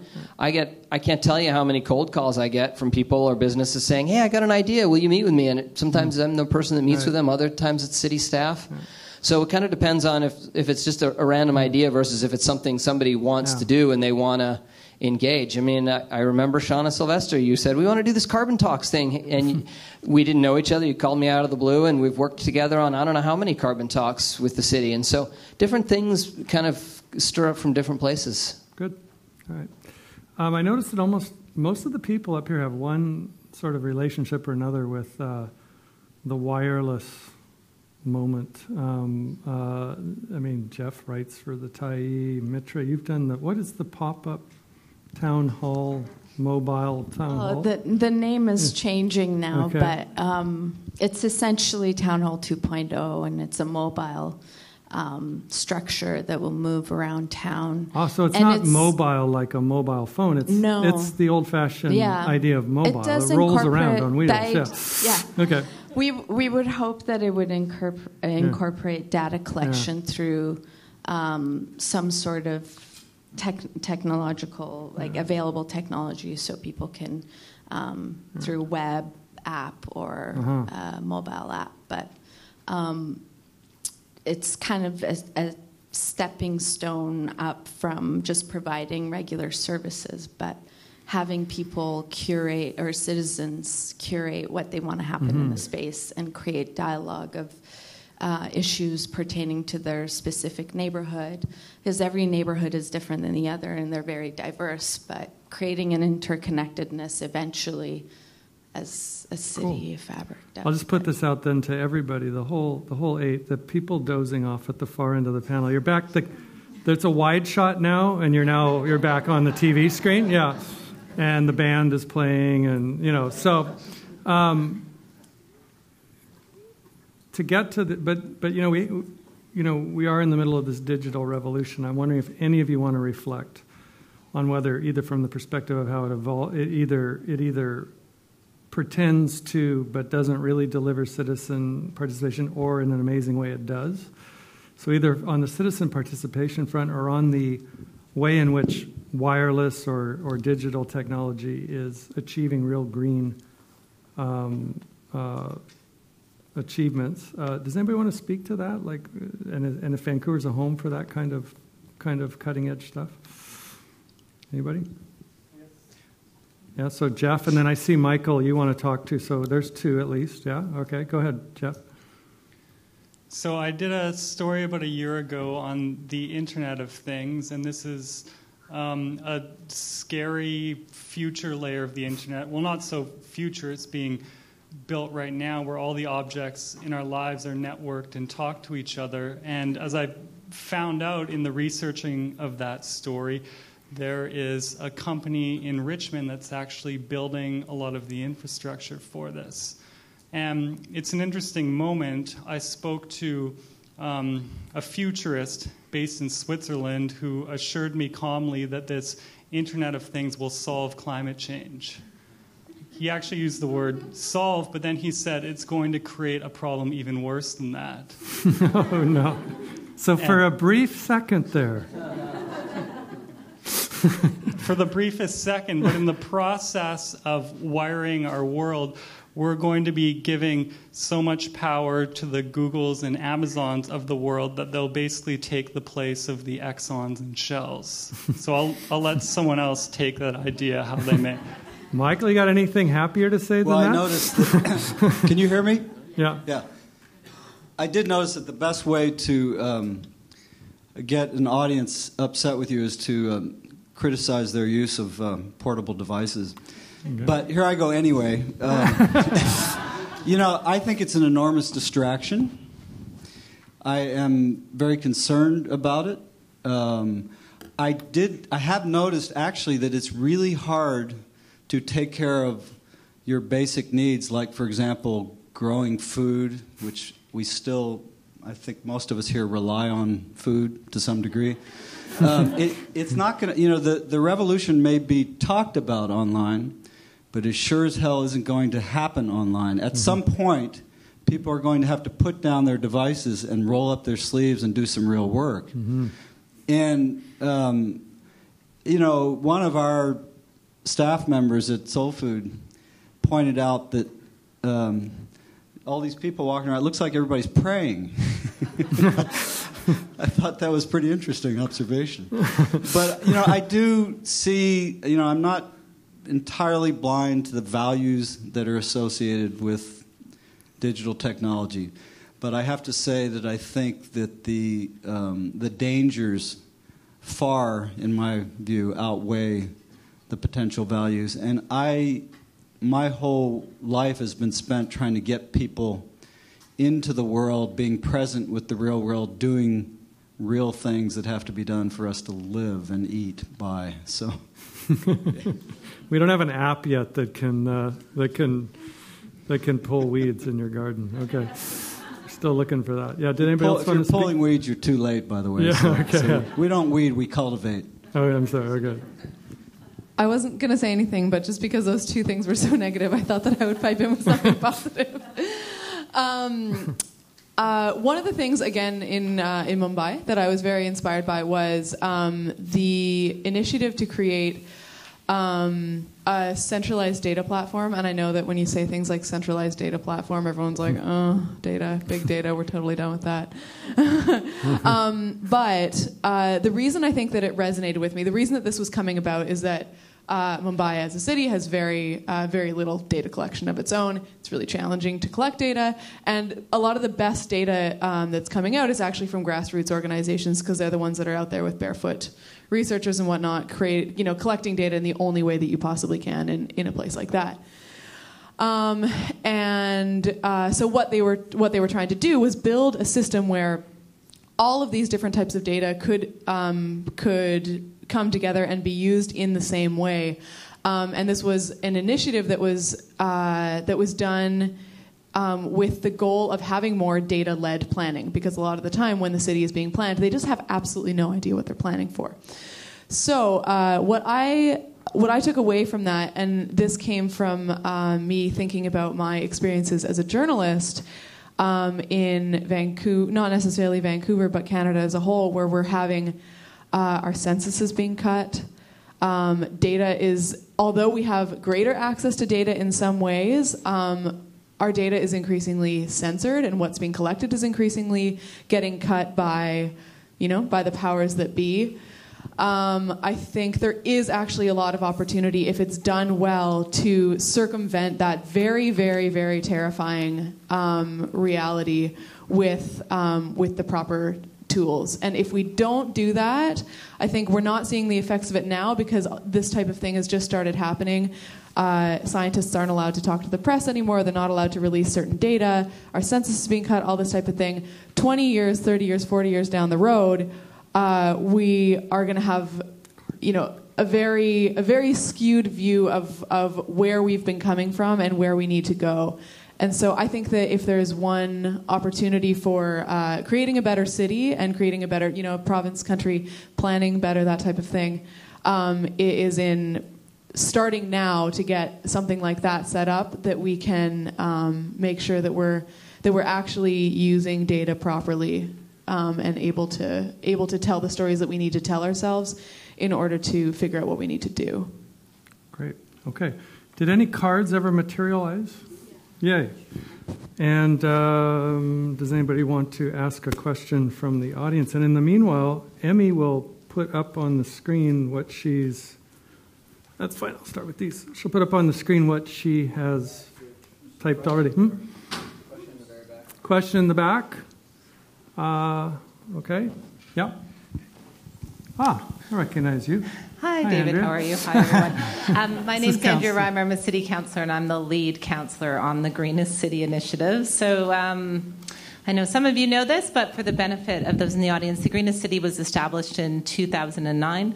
It's one of 4 foundational plans for the city, the other 3 being affordability, a healthy city for all, and an economic strategy.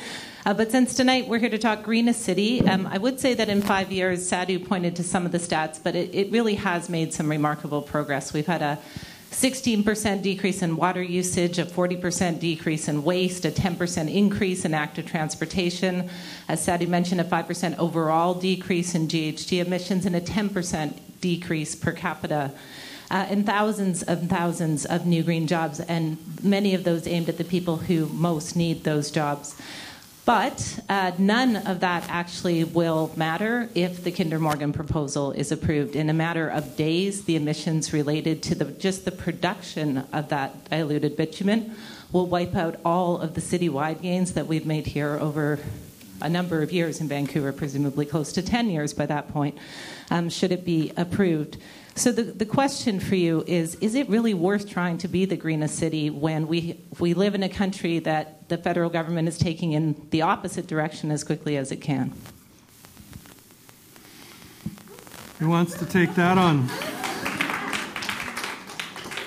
I'll give that a go. Can you hear me okay? Okay. This may make me sound like a horribly optimistic person, but I just am firmly of the belief that if our government works for us, and if we don't want to have these kind of projects be affecting our communities the way they could and threaten our communities the way they could, then we can't just sit back and go, oh, well. One, we have to fight them. All of us, if we don't want these plans to go through, we must stand up and raise our voice, because this is our community. and we can't stay quiet. And in the meantime, we have to work to build the community we want to live in because we live here. And so my answer to that is absolutely we should continue to try to build a greenest city and at the same time ensure that we can have the conversations about the kind of economy that we want to drive our cities, and they don't include the tar sands. I'm going to read a few of these interesting suggestions that come in. I've got questions that have come in and then also some suggestions. I'll do the suggestions first. One person said, the lane alleys in downtown business and residential areas are like they are in the third world. They're all pavement and concrete. We need to find a way to green them and make them productive areas for growing food. Another person said, more accessible education for Vancouver's community members who are not involved with some other educational communities such as SFU or UBC, where they teach about sustainable living and the need for it. For example, urban home farming for a more sustainable food system. So in other words, kind of a lot of ways to learn about this stuff. One person suggests dye the bitumen green and we'll eventually be the greenest city. So that's why you come to these things, Andrea. You get your problem solved and we can move on. We got that one figured out. And a couple questions which I'll just put out to the whole panel. This person surmises that it's actually San Francisco is neck and neck with Vancouver in being the greenest city. What programs will the city have to implement in order to be the leader ahead of San Francisco? Is there a San Franciscan in the room here who's a homer? Okay. Anyway, I don't know, Charles, have you visited San Francisco recently? Have you looked at what's being done down there that you admire? I haven't been down recently, but a couple of years ago. And what impresses me is just how walkable the city is and how well connected it is with the transportation network that's there. Just the compactness. And as I mentioned in my comments, I mean, it is ranked really high in terms of both the walk score and the transit score. To me, it's just a livable city and enjoyable to walk. And I think there are lessons that we can learn from them. That would be the extent of my comments. It's about the exact same size as Vancouver proper. The lot sizes are smaller in San Francisco, so that makes it a little more walkable. There's also a lot less trees there. I know all this because I used to live there. Yes, Gordon. How many of you knew that in terms of traffic coming in and out of downtown Vancouver, we're about where we were in 1965? Anybody know that? How many of you believe it? It's pretty good data. So whether it's 65 or 60, doesn't matter. It's going in the right direction. So what have we been able to do as a consequence? With little green spaces called mini parks in the West End. There are bike lanes down Hornby and Dunsmuir. There are parkettes on Robson. There are community gardens and lanes more and more throughout the West End. That trend is going to continue, but you see it was all a result of that drop in traffic because that freed up the space. Freed up the space so we could have an efficient transportation system, get all the advantages of that, and then cash in on the cheapest real estate any city can have because they already own it. So it's good news, but you didn't know it. You didn't know it. So we keep going through these Carmageddon debates, this hostility and almost adolescent angst every time we try and move a little bit forward on this. So why don't we just celebrate our success, first acknowledge it, and then keep doing more of it? Because every time we do it, the city gets better. Here's a comment, which is it's just sort of basically a soliloquy, so I will read it as such. What would make Vancouver the greenest city? Not separating the city from its impacts on the world, its relationship to the sea of green. What is so often talked about is the urban form, but we ignore and neglect to talk about the lifestyles, the economies, the industries that fuel destructive behavior in the rest of the province, nations, and the world. The resource extraction that is undermining indigenous lifestyles and societies. Indigenous peoples communities who, if asked, probably know a thing or two about what it takes to be green, having lived thousands of years sustainably with nature communities now being destroyed. So not a question, but a statement. Any other questions from the audience? No. Thanks very much. I would love to hear some thoughts on what anyone believes should be the emotional tone or atmosphere in our greenest city. I mean, what should be the feelings generated as we go about having our daily interactions? And of course, how do we foster this? The emotional tone of a green city. Interesting. Well, could I ask maybe that you expand on that a bit? Sure. So as people go around this city, it's a walkable city. I walk everywhere. I do live downtown. I am constantly noticing how I interact with everybody. And so I'm wondering if we should think about a cohesive vision towards what that actually feels like. How are we interrelating? And how is that part of this vision? Shouldn't it be? So I'm not sure I'll answer your question, but I think more playfulness. We talked about converting some streets into bike lanes or doing just change. I think more playfulness with each other. When you're biking along and someone bikes along next to you that you know, and you can kind of jest with each other and chat a little bit, and then you go your own ways. I mean, there's this certain, I think creating the green city enables people to be out and be healthier and feel better and hopefully relax a little bit and have more fun, play. And I guess the question for all of us as we continue to build our city is how do we build not just for happiness but for playfulness? It's like that. I've just had kids. I've got a 7-year-old and a 4-year-old, and one of the things that having kids does for me is like pulls me out of the kind of headiness and the angst of the daily life and gets me into playing. And I guess I wonder, how do we do that as we make a beautiful city? How do we make that playfulness come out for each other? If I understood your question, I would say that the emotional tone should be a sense of urgency. I think we need to move forward on a number of initiatives. I talked about it in my remarks about these bold moves in terms of improving the transportation system. And Gordon talked about it. I mean, there's some pretty hefty decisions that have to be made within the next year or so on the referendum. So to me, it's a sense of urgency and working collectively to get the yes vote out on that particular issue. So I think it's a sense of urgency, or we miss an opportunity and it may be lost for a number of decades, potentially. I wonder if we're going to go like 5 or 10 more minutes because I let people go 1 minute each over, and that adds up, but we are going to wrap this up in about 10 minutes. Here's a question that the panel can take up, or a statement. My greenest city, do not waste homes and buildings. The waste that has been created by all the old homes being torn down and planned to be demolished is counterintuitive to what green is.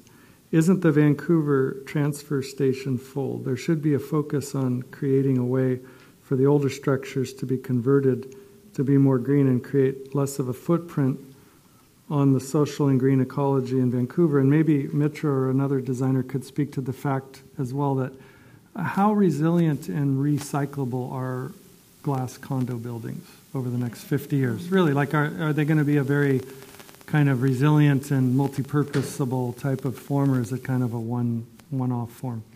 Well, it really depends on when the buildings were built and what materials were used. We have the LEED initiatives in place now where LEED standards are being met for gold and platinum.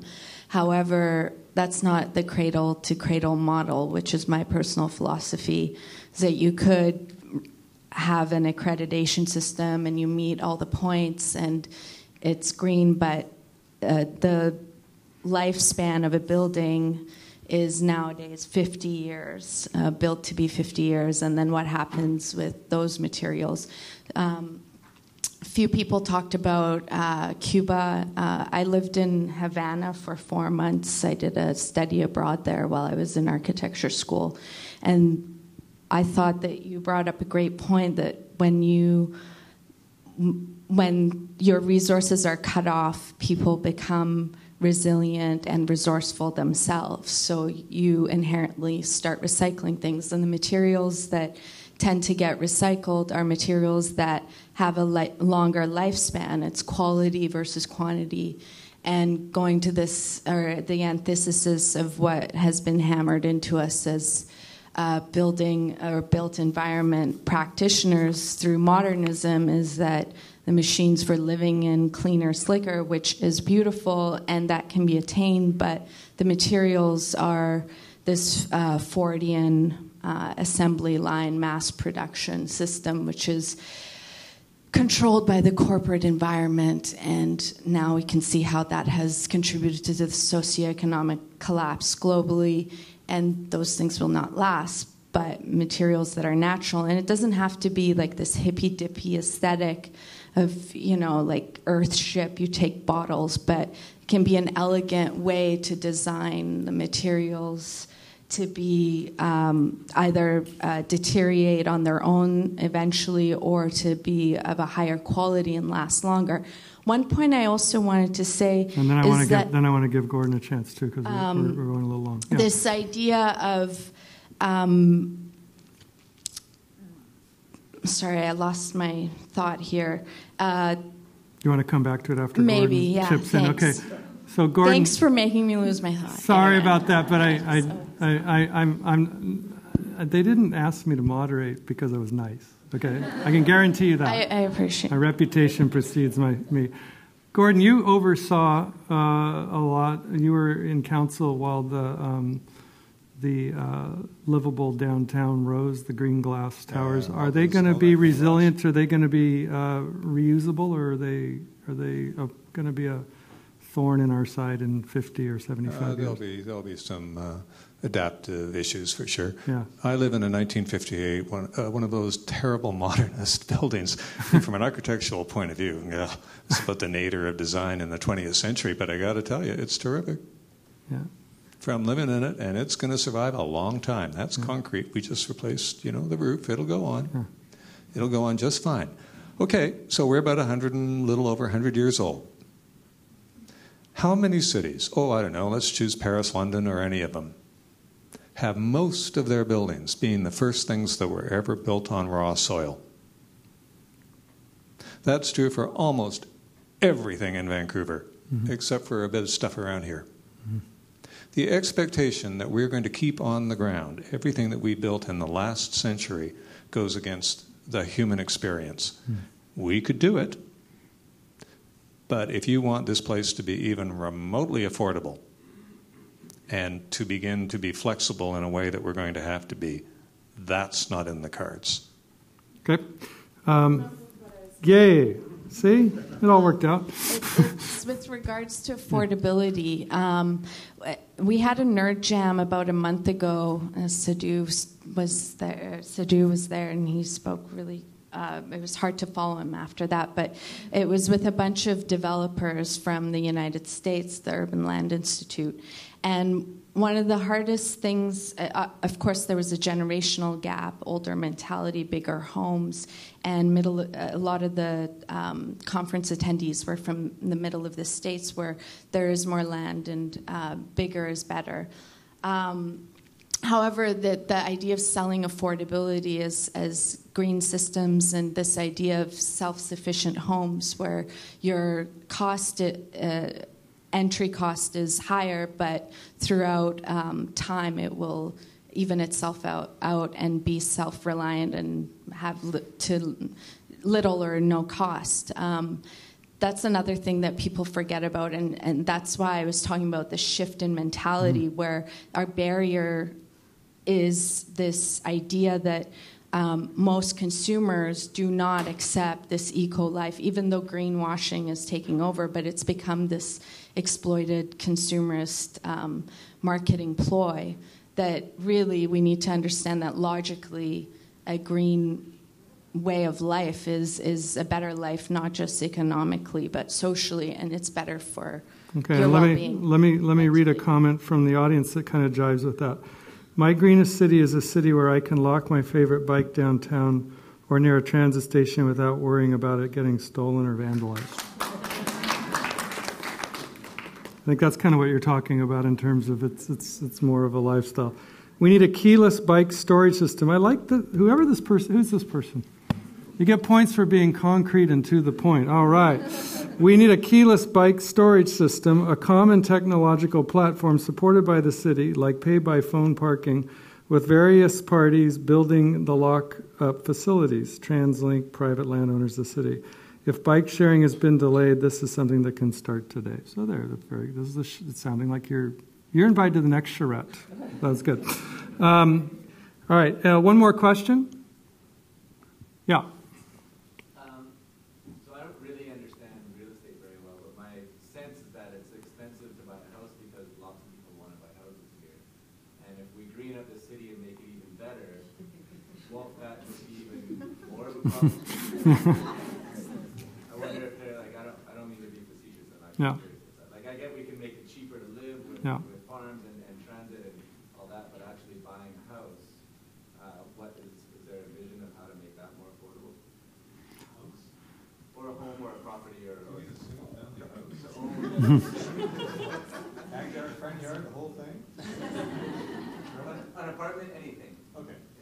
Sadhu said that he might. Well, I'm not an expert on this, but I will say, I do think it's more complicated than that. I mean, I think the mayor and Andrea mentioned there's been a major focus on affordability and affordable housing. This has typically been a provincial thing, is provide affordable housing, and realize like this is not happening.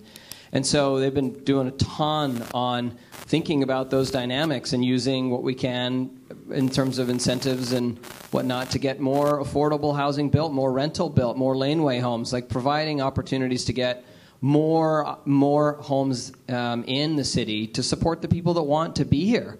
If we don't build them here, they're going to be built in Surrey or White Rock or places even further out. Like, people want to live in this region. We need to house each other, and we need to provide a whole suite of options. They can't all be 300 square foot studios. Like, we got families that want to live here, and so we need a range of affordable housing options, from affordable home ownership all the way down to SROs and shelters. And so that kind of continuum.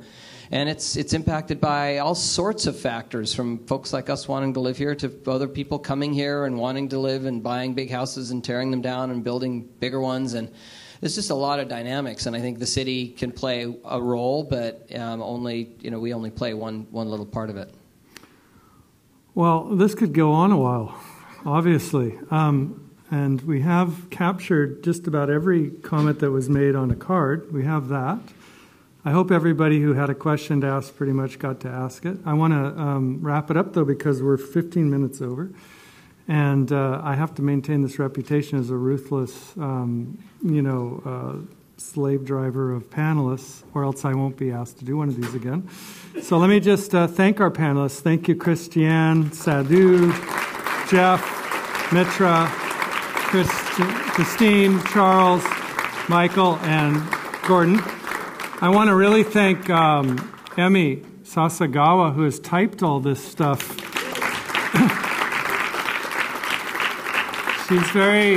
We're really lucky to have her at the Tyee these days, and she came out to do this, and thank you very much. And Emi's also made a very nice offer. If any of you recognize your idea up there and you want to claim ownership of it, come down and tell her and say, that was my idea, and give her your name, and she'll type your name in next to it so that if it gets published, when it gets published on the Tyee, your name will be next to it. So she's here. And now I will turn the rest of the comments over to Helen Walsh, right? Yeah.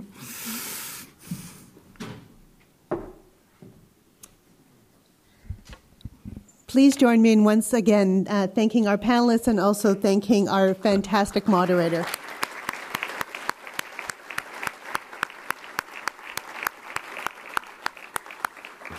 Thank you to all of you for sharing your time with us and for experimenting with this form. And please stay and have something to eat and drink and continue the conversation in the World Arts Centre on the second floor. Thanks very much again to SFU Cultural Programs for co-presenting with us this evening. Thanks so much.